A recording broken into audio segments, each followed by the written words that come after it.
Bonjour à tous et à toutes, bienvenue dans ma toute nouvelle vidéo. Aujourd'hui nous allons parler d'un sujet qui m'est particulièrement sensible, c'est-à-dire on va parler du CMV. Donc le CMV c'est le cytomégalovirus. Voilà, rien que ça. Le CMV, un virus que je ne connaissais pas, qui, ma foi, on en parle vraiment très peu. C'est un virus que l'on peut contracter quand on est enceinte, qui peut être bénin en temps normal, mais qui, voilà, quand on est enceinte, pour le bébé qui est in utero, peut être vraiment dangereux, et également pour les personnes qui sont immunodéprimées.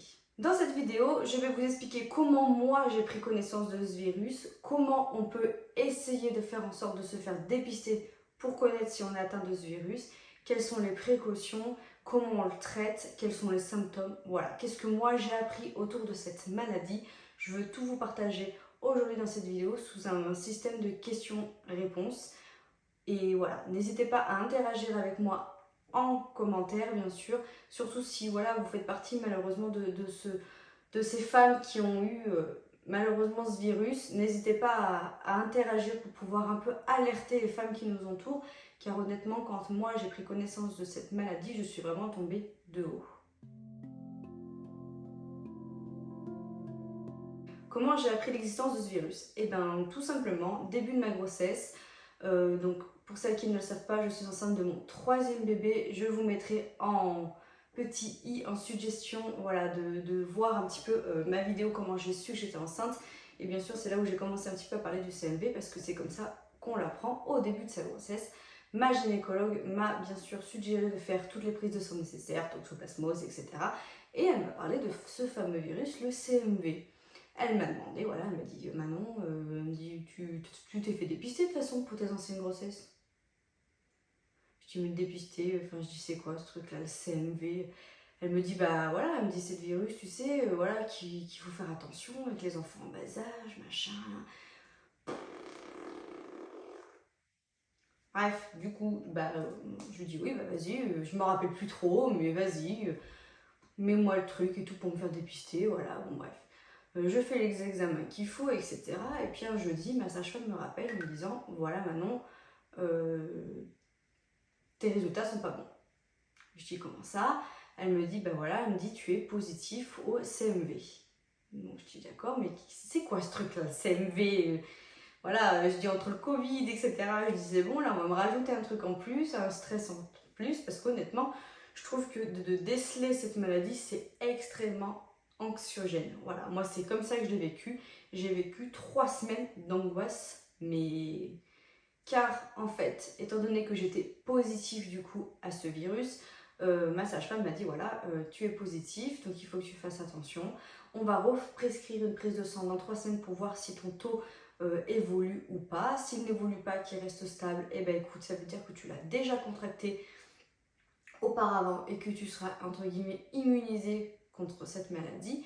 Mais si ton taux augmente, et ben ça veut dire que tu l'auras contracté pendant ta grossesse et c'est extrêmement dangereux pour le bébé. Là, autant vous dire que vous tombez de haut, on vous donne ça comme ça, ni but en blanc. Et ouais, mais c'est quoi ce truc? Donc, eh ben, j'ai fait comme tout le monde, j'ai fait mes petites recherches sur internet, la panique à bord, quand j'ai vu qu'est-ce que ça pouvait faire au niveau de mon bébé. Voilà, ça a été vraiment un truc horrible. Et c'est pour ça d'ailleurs que je fais cette vidéo aujourd'hui, d'une pour vous informer et deux aussi pour vous rassurer quand même, parce que voilà, ça reste des personnes infimes qui contractent cette maladie, mais voilà, ça augmente d'année en année, et du coup j'ai fait mes petites recherches et j'en ai parlé aussi à mon médecin traitant, et du coup voilà, je vous partage ça aujourd'hui. Mon médecin traitant m'a dit voilà, donc il fallait pas trop que je m'affole quand elle a vu mes résultats, parce que c'est vrai que mes IgG et mes IgM étaient voilà, tous les deux positifs, donc pour elle, elle pensait que j'avais contracté le virus il y a bien avant, enfin il y a longtemps, et en gros que bah voilà, que du coup je l'ai contracté pendant ma grossesse, parce que j'étais positif à ce moment-là, mais que c'est pas grave parce que j'ai déjà connu ce virus en moi et que voilà, mes anticorps le connaissent et que voilà, il n'y a pas lieu de s'inquiéter. Sauf que ces 3 semaines d'attente étaient hyper longues, je me suis renseignée, etc. Et au bout de ces 3 semaines, j'ai refait ma prise de sang qui m'a montré que mon taux était stable. Donc voilà, je suis immunisée contre cette maladie. J'ai la chance de ne pas l'avoir. ou de l'avoir, mais que ça ne fera rien au niveau de mon bébé. Et voilà, c'est une chance inouïe, surtout quand au bout de 3 semaines on vous dit ça et que vous savez les conséquences de la chose. C'était soit je l'ai, mais mon taux est stable, donc ça veut dire que ça ne change rien, ou soit je l'ai, mais mon taux a évolué et j'aurais honnêtement, avec mon homme, pris la décision d'interrompre cette grossesse parce que je n'aurais pas engendré du coup les séquelles que ça pourrait avoir sur mon bébé. C'est hors de question que j'inflige ça à ma famille. J'ai déjà 2 enfants en bas âge et voilà, c'est propre à chacun, mais moi je n'aurais pas pu continuer comme ça. Quand je vois un petit peu les démarches à faire pour la suite, c'est très compliqué. Et voilà, honnêtement, avec mon homme, on en a beaucoup parlé. S'il y avait un énorme risque, on aurait interrompu cette grossesse. Alors comment on l'attrape ce virus? Eh bien on l'attrape via nos enfants et via les proches, hein. Plus principalement aux enfants, donc c'est-à-dire par la salive, les larmes, les urines, et voilà, par rapport aux proches, donc les bisous sur la bouche, ce genre de choses. C'est pour ça en fait que généralement on commence à prescrire des prises de sang pour voir si on est si on a contracté le CMV quand on a déjà eu un enfant, parce qu'on est en contact avec un enfant en bas âge, surtout qu'entre 0 et 3 ans, quand ils vont à la crèche ou chez nous, etc., c'est là où ils peuvent le plus le contracter. Et voilà, nous, on va l'avoir entre guillemets sans symptômes ou avec un état un petit peu grippeux. Voilà. Et pour la petite anecdote, moi, je sais que pendant mon premier mois de grossesse, j'ai été extrêmement malade. J'avais fait une double infection des oreilles, voilà, j'avais des otits, j'avais les glandillons hyper enflés, j'étais voilà, en mode état grippeux, fièvre, etc. D'ailleurs, c'était la première fois en 2 ans que je m'arrêtais, donc je me suis arrêtée 3 jours. Et tout de suite, quand ma sage-femme m'a dit ça, j'ai tout de suite remémoré ce moment et je me suis dit, c'est bon, en fait, je l'ai contracté pendant ma grossesse. Alors, comment on décèle donc du coup cette maladie? Donc par prise de sang, tout simplement, ou aussi dans les urines de la maman, c'est recommandé, surtout dans le premier trimestre en fait. Parce que pendant le premier trimestre, c'est là où ça va être le plus nocif et le plus dangereux pour le bébé, vu qu'il y a tout le système neurologique qui se met en place. C'est vraiment ces 3 premiers mois qui sont très importants pour le fonctionnement du bébé et donc de ne pas contracter le CMV. Après, par la suite, plus on avance dans la grossesse, moins c'est grave si on le décèle. Mais c'est vraiment ces 3 premiers mois de grossesse qui sont très importants. Et c'est là où il faut qu'on se fasse dépister. Si on est positif, qu'est-ce qu'on fait?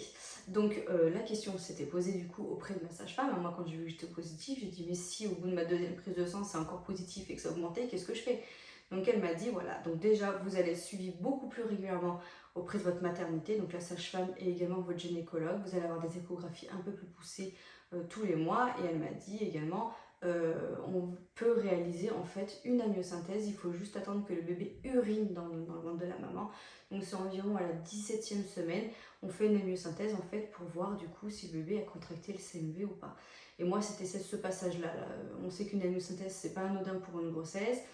Ça veut dire qu'à 17 semaines, si on m'annonce que le bébé du coup a contracté cette maladie, ce que je crois que vous faites à 17 semaines, mais il y a un petit laps de temps avant d'avoir le résultat, encore et encore. En gros, plus vous avancez dans votre grossesse, plus vous êtes attaché sur ce bébé. Et pour moi, c'était pas possible de me dire qu'un jour, voilà, à 20 semaines, qu'on me dise, ben voilà, il a le CMV, qu'est-ce qu'on fait? Je préférais interrompre de suite si on m'annonçait un risque pareil que par la suite. Après, c'est propre à chacun, comme je le disais encore, mais voilà, si on est positif, c'est les démarches qui vont être suivies. Et ensuite, si donc voilà, la myosynthèse s'avère que c'est positif, vous avez une IRM du coup du fœtus qui est réalisée au 8e mois. Et après, vous avez des examens qui sont beaucoup plus complémentaires à la naissance. Il est checké de la tête aux pieds pour voir du coup si ça a traversé le placenta ou pas.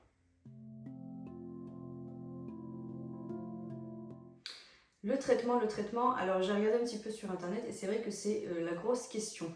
Parce qu'en fait, ils ne la mettent pas obligatoire, cette prise de sang pour le CMV. C'est au bon vouloir de la patiente ou de votre sage-femme ou de votre médecin traitant, enfin la personne qui vous suit. Parce qu'en fait, les traitements sont encore un peu mitigés. La science est en train de progresser dessus. Mais il y a des traitements maintenant, c'est sûr, au début de la grossesse, quand c'est décelé tôt. Je le redis, mais c'est important de déceler cette maladie très tôt en fait. Et il y a des traitements en fait qui peuvent être mis en place dès le début et qui réduit aux 2/3 en fait la maladie dès le début. Et après en fait vous avez également d'autres démarches en fait qui font qu'il y a des traitements qui seront approfondis tout au long de votre grossesse. Voilà. Donc les risques pour le bébé, donc il y a des gros risques neurologiques. Donc rien que ça, ce mot-là, neurologique, hein, ça peut tout toucher, hein, que ce soit la parole, la marche, voilà, plein de choses. Et il y a beaucoup de cas qui sont décelés avec une anomalie, une anomalie en fait au niveau de l'audition. Plus de trucs.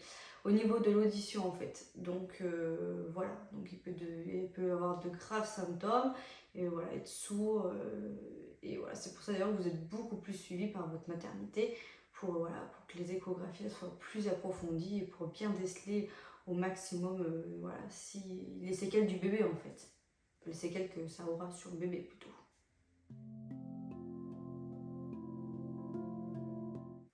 Donc les recommandations et préventions, bien sûr, vous faire dépister, première chose. Deuxième chose, avec vos petits bouts et petits loups en bas âge, on évite les bisous sur la bouche, on évite d'essuyer les larmes avec ses doigts sans se les laver derrière. Précaution standard, hein, c'est-à-dire on se nettoie bien les mains, après chaque change, chaque couche, chaque cuillère donnée, ce genre de choses. Voilà, quand vous donnez à manger, on se nettoie le plus régulièrement les mains. Et avoir une petite solution hydroalcoolique aussi au quotidien à la maison, je pense qu'en ce moment c'est un peu d'actualité. Hein, voilà, ça mange pas de pain de faire ça. Et également, voilà, évitez aussi de prendre des bains avec vos enfants. Parce que vu que ça se transmet aussi un peu par les urines, je sais que moi, j'ai pas honte de le dire, je prends des bains avec mes filles. Et voilà, il faut éviter ce genre de choses. Bien avoir sa serviette à soi. Bon, ça, je pense que ça coule de source, mais des fois, il y a peut-être 2-3 enfants qui vont la prendre. Et puis, voilà, vous n'avez pas fait gaffe, etc. Ça peut aller vite comme ça. Évitez aussi de goûter les fourchettes des enfants. Vous savez, des fois, elle dit c'est chaud, ah bon, fais voir. Voilà, ce genre de choses. On goûte pas la tétine du biberon pour voir si c'est chaud. Voilà. En fait, on évite tout contact un petit peu de la bouche de l'enfant en fait. Et également aussi faire très attention au papa, hein, parce que du coup, par exemple, quand l'enfant est malade, c'est là où c'est le plus contagieux pour nous, entre guillemets. Donc tout ce qui est mouche bébé, ce genre de choses, on va avoir tendance à dire au papa, je te laisse faire. Mais finalement, et ben voilà, si papa fait mais qu'il va pas faire les précautions aussi de son côté, à bien se nettoyer les mains, etc., ben, il suffit qu'il vous fasse le bisou ou qu'il vous check ou je sais pas quoi, voilà, à ce moment-là, ben, ça reviendra au même. Donc vraiment faire attention aux enfants, mais aussi un petit peu quand même à l'entourage. Donc voilà, en conclusion, je voulais vraiment pas vous affoler sur la chose non plus, hein, c'est pas le but, mais vous juste être voilà, plus conscient que cette maladie elle existe. Moi j'ai trouvé ça aberrant qu'à ma 3e grossesse, j'en ai jamais entendu parler en fait, mais il y a quand même ce côté anxiogène, hein, parce que du coup en fait c'est un virus qu'on peut contracter tout au long de notre grossesse, donc des personnes qui sont quand même assez sensibles à ce genre de choses et qui sont assez stressées de tout ce qui est petite maladie, voilà, c'est vrai que ça peut être très anxiogène, donc je comprends aussi qu'il y a des médecins qui ne veulent pas, entre guillemets, le faire déceler, mais quand on voit les conséquences, personnellement c'est mon avis, mais autant le savoir. Autant le savoir. Je vais vous donner un petit peu quelques chiffres aussi, du coup j'ai fait des recherches, donc j'ai pris mes petites notes pour ça. Donc il y a 30 à 40% de risque de transmettre quand même la maladie à l'enfant. Donc oui, c'est que 30 à 40%, mais ils existent. Vous avez également encore plus de risques quand c'est la première fois que vous contractez ce virus. Voilà, parce que votre corps ne le connaît pas. Donc dès votre 2e grossesse, n'hésitez pas à voir en fait dès le début si vous avez contracté ou pas cette maladie en fait, parce que c'est là où c'est le plus dangereux quand vous avez jamais eu cette maladie en vous. Et j'ai regardé et il y a quand même 20% des bébés qui naissent avec des gros séquelles via cette maladie. 20%, enfin c'est quand même énorme. Puis j'ai envie de dire, quand votre bébé naît et qu'on va lui faire des examens et que vous découvrez 2-3 mois après voilà, qu'il entend mal, ce genre de choses, finalement il y a peut-être des moyens bien avant de savoir en fait d'où vient cette maladie, d'où vient cette surdité et ça se trouve c'est tout simplement le CMV et il suffit vous voyez de vous faire dépister ça se trouve pour pouvoir déceler des éventuelles séquelles en fait. Donc voilà, j'espère honnêtement que cette vidéo vous aura plu, que ce format aussi de vidéo vous aura plu. J'essayais pas trop être sérieux, de faire la fille la plus sérieuse, parce que voilà, c'est pas le but. Le but c'est que ce soit agréable si vous regardez cette vidéo. Mais je voulais vraiment vous en informer, parce que moi, quand j'ai su ça, comme je vous l'ai dit, c'est... Franchement, je suis restée de haut, et puis avec mon homme, pendant 3 semaines, on s'est posé plein d'interrogations, et je trouve ça, voilà, j'ai 30 ans, je n'ai jamais entendu parler de cette maladie.